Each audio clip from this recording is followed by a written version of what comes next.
Hi అందరికీ, నేను మీ సహదేవ్. తీర్మార్ మల్లన్న ఈ రోజున బర్త్డే కదా, చాలా సంతోషం. ఇలాంటి బర్త్డేలు చాలా జరుపుకోవాలని అందరం ఆశపడుతున్నాం. ఆనందంగా ఉన్నది ఈ రోజున. కానీ ఒకటే చిన్న మిస్టేక్ ఏం జరుగుతుందంటే, మనం చెప్పేది తీర్మార్ మల్లన్న గారు, నేను మీ అభిమానిని.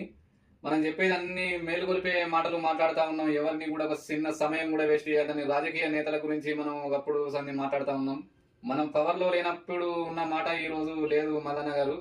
సమయాన్ని బాగా మీరు వృధా చేసారు. క్యూనిస్ అనేది ప్రజలది అని మీరే అన్నారు. ఆ ప్రజల సమయాన్ని మీరు వృధా చేస్తా ఉన్నారు. ఈ మాట ఎందుకు అనవలసి వచ్చిందంటే, మీరు కేసీఆర్ బర్త్డే సమయంలో కూడా మీరు ఎన్నో విషయాలు అతనికి వ్యతిరేకంగా మీరు మాట్లాడడం జరిగింది. కేసీఆర్ కు 9 నిమిషాలు సమయం వేస్ట్ చేశారు. మీరు చేసిన సేవలు చాలా గొప్పగా ఉన్నాయి. అవి గొప్పగా చెప్పినంత వరకు చాలా బాగానే ఉన్నది. అది చెప్పుకుంటే బాగుండేది. మీరు ఒక ఇప్పుడు ఉన్నది ఏంటి, మీరు జర్నలిస్ట్ గా మీరు అట్లనే మీ తీరు మారతలేదు. జర్నలిస్ట్ అనే మీరు అనుకుంటారు సార్. ఇప్పుడు మీరు రాజకీయ నేత అనేది మీరు మర్చిపోతా ఉన్నారు. ఒక ప్రజల ఒక లీడర్ గా మీరు ఉండాలి సార్. మీరు కొంచెం దానిలో పొరపాటు చేస్తా ఉన్నారు. మిమ్మల్ని చెడగొట్టడానికి మీ చుట్టూ ఉన్న అయ్యగారులు సరిపోయినరు. ఈ రోజుకు దినదినం మీ పవర్ అనేది తగ్గిపోవడానికి ఇది ఒక్క ఈ రోజు బర్త్డే స్టార్ట్ అయినట్టుగా అర్థమవుతుంది సార్. కొంచెం అర్థం చేసుకుంటే బాగుండు.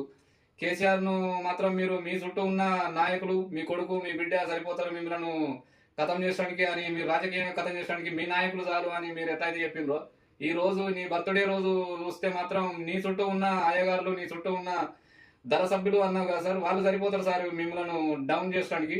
కొంచెం చూసి సరి చేసుకుంటే బెటర్ గా ఉంటది. పేద ప్రజల దగ్గర నువ్వు బర్త్డే చేసుకుంటే చాలా సంతోషంగా ఉండేది. అనాథల మధ్యలో నువ్వు బర్త్డే చేసుకుంటే చాలా సంతోషంగా ఉండేది. క్యూనిస్ ఆఫీసులో మీరు బర్త్డే చేసుకున్నారు సార్. అదొక్కటి మీరు చేసిన పెద్ద పొరపాటు. నేను అభిమానిగా నేను కొంచెం బాధపడతా ఉన్నా. అభిమానం అనేది ఇష్టంతోనే రావాలి సార్. మీరు ఎప్పుడైనా మన ఇంటి కుటుంబ సభ్యుడైనా కూడా తప్పు చేసినప్పుడు నిలదీయడమే మన కర్తవ్యం అన్నట్టుగా మీరు చెప్పారు కాబట్టి, మీ అడుగుజాడలోనే మేము మాట్లాడతాం కాబట్టి తప్పును తప్పు అనడం మాకు అలవాటు అయిపోయింది సార్. కొంచెం ఏమైనా తప్పు ఉంటే క్షమించాలి అందరూ.